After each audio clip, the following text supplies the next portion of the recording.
جب مسلمان فوج کی صورت میں لڑنے کے قابل ہوئے اور قریش کے ساتھ ان کا پہلا معرکہ ہوا، اس وقت خالد بن ولید کے لیے ایسے حالات پیدا ہو گئے کہ وہ اس معرکے میں شامل نہیں ہو سکا تھا، اور اسے اس چیز کا بہت افسوس بھی تھا۔ یہ معرکہ بدر کا معرکہ تھا، جس میں 313 مجاہدین نے 1000 قریش کو شکست دے دی تھی، اور خالد بن ولید دانت پیستا رہ گیا تھا۔ لیکن اس روز جب وہ نخلستان میں لیٹا ہوا تھا، اسے خیال آیا کہ 313 نے 1000 کو کس طرح شکست دے دی۔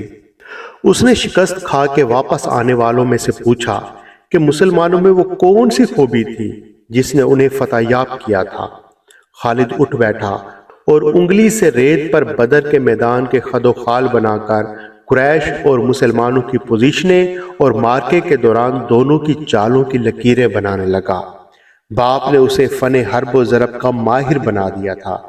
بچپن میں اسے گھڑ سواری سکھائی، لڑکپن میں اسے اکھڑ اور موز اور گھوڑوں کو قابو میں لانے کے قابل بنایا۔ نوجوانی میں وہ شاہ سوار بن چکا تھا، شتر سواری میں بھی وہ ماہر تھا۔ اس کا باپ ہی اس کا استاد تھا۔ اس نے خالد بن ولید کو نہ صرف سپاہی بلکہ سالار بنا دیا تھا۔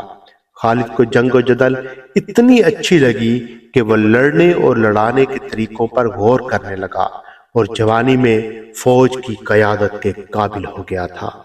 اسے بدر کی لڑائی میں شامل نہ ہو سکنے کا افسوس تھا، اور وہ انتقام کے طریقے سوچتا رہتا تھا۔ لیکن اب اس کی سوچوں کا دھارا اور طرف چل پڑا تھا۔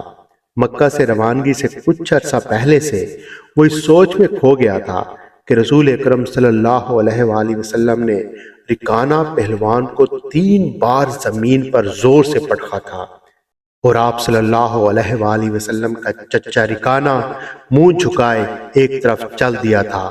اس نے شکست تسلیم کر لی تھی۔ بدر میں بھی آپ صلی اللہ علیہ وآلہ وسلم نے محض 313 مجاہدین سے 1000 کے لشکر کو شکست دے دی تھی۔ یہ کوئی اور ہی قوت تھی۔ لیکن بدر کے معرکے کے بعد اس کے دل میں مسلمانوں کے خلاف انتقام کی آگ سلگ رہی تھی۔ مسلمان معرکہ بدر میں قریش کے بہت سے آدمیوں کو قیدی بنا کر لے گئے تھے۔ قریش کے سرداروں کے لیے تو یہ صدمہ ہی تھا۔ اس کا بہت برا اثر خالد نے قبول کیا۔ اسے یاد تھا کہ جب بدر کا معرکہ لڑا جا رہا تھا اور مکہ میں کوئی خبر نہیں پہنچ رہی تھی کہ معرکے کا انجام کیا ہوا، مکہ کے لوگ بدر کی سمت دیکھتے رہتے تھے کہ ادھر سے کوئی سوار دوڑا آئے گا اور فتح کی خبر سنائے گا۔ آخر ایک روز ایک شتر سوار نظر آیا۔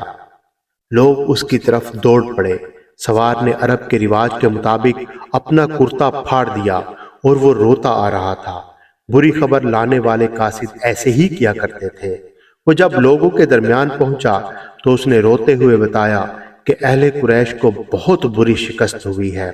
جس کے رشتہ دار لڑنے گئے تھے وہ ایک دوسرے سے آگے بڑھ بڑھ کے ان کے متعلق سوال پوچھتے تھے کہ وہ زندہ ہیں، زخمی ہیں یا پھر مارے گئے ہیں۔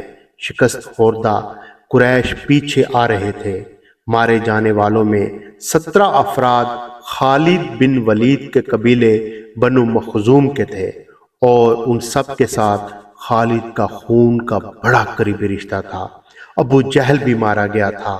خالد کا بھائی جس کا نام ولید تھا جنگی قیدی بن گیا تھا۔ ابو سفیان جو کہ قریش کے سرداروں کا سردار تھا، اور اس کی بیوی ہند بھی موجود تھے۔ کچھ میرے باپ اور میرے چچا کے متعلق بتا اے قاصد، ہند نے پوچھا۔ تمہارا باپ عتبہ علی اور حمزہ کے ہاتھوں مارا گیا، قاصد نے جواب دیا، اور تمہارے چچا شیبہ کو اکیلے حمزہ نے قتل کیا ہے، اور تمہارا بیٹا حنظلہ علی کے ہاتھوں مارا گیا ہے۔ ابو سفیان کی بیوی ہند نے پہلے تو علی اور حمزہ کو بلند آواز سے برا بھلا کہا، اور پھر بولی، اللہ کی قسم، میں اپنے باپ اور اپنے چچا اور اپنے بیٹے کے خون کا بدلہ ضرور لوں گی۔ ابو سفیان پر خاموشی طاری ہو گئی تھی۔ خالد کا خون کھول رہا تھا۔ قریش کے 70 آدمی مارے گئے تھے، اور جو جنگی قیدی ہوئے تھے ان کی تعداد بھی اتنی ہی تھی۔ خالد اٹھا، دری جھاڑ کر لپیٹی اور گھوڑے کی زین کے ساتھ باندھ کر سوار ہوا اور مدینہ کی طرف چل پڑا۔ اس نے ذہن کو یادوں سے خالی کر دینا چاہا، لیکن اس کا ذہن مدینہ پہنچ چکا تھا، جہاں رسول اللہ صلی اللہ علیہ وآلہ وسلم تھے اور جو تبلیغ اسلام کا مرکز بن گیا تھا۔ آپ صلی اللہ علیہ وآلہ وسلم کا خیال آتے ہی اس کا ذہن پیچھے چلا جاتا اور اسے وہ منظر دکھاتا جس کے خالق حضور صلی اللہ علیہ وآلہ وسلم تھے۔ اس کے ذہن میں ہند کے الفاظ یاد آئے جو اس نے اپنے خاوند ابو سفیان سے کہے تھے، میں اپنے باپ اور چچا کو بھول سکتی ہوں۔ ہند نے کہا تھا، کیا میں اپنے لخت جگر حنظلہ کو بھی بھول جاؤں؟ ماں اپنے بیٹے کو کیسے بھول سکتی ہے؟ اللہ کی قسم، میں محمد کو اپنے بیٹے کا خون معاف نہیں کروں گی۔ یہ لڑائی محمد نے کرائی ہے، میں حمزہ اور علی کو بھی نہیں بخشوں گی۔ وہ میرے باپ اور میرے چچا اور میرے بیٹے کے قاتل ہیں۔ میرے خون کو صرف میرے بیٹے کا قتل گرما رہا ہے۔ ابو سفیان نے کہا تھا، مجھ پر اپنے بیٹے کے خون کا انتقام فرض ہو گیا ہے۔ میں سب سے پہلے یہ کام کروں گا کہ محمد کے خلاف زبردست فوج تیار کر کے اسے آئندہ لڑنے کے قابل نہیں چھوڑوں گا۔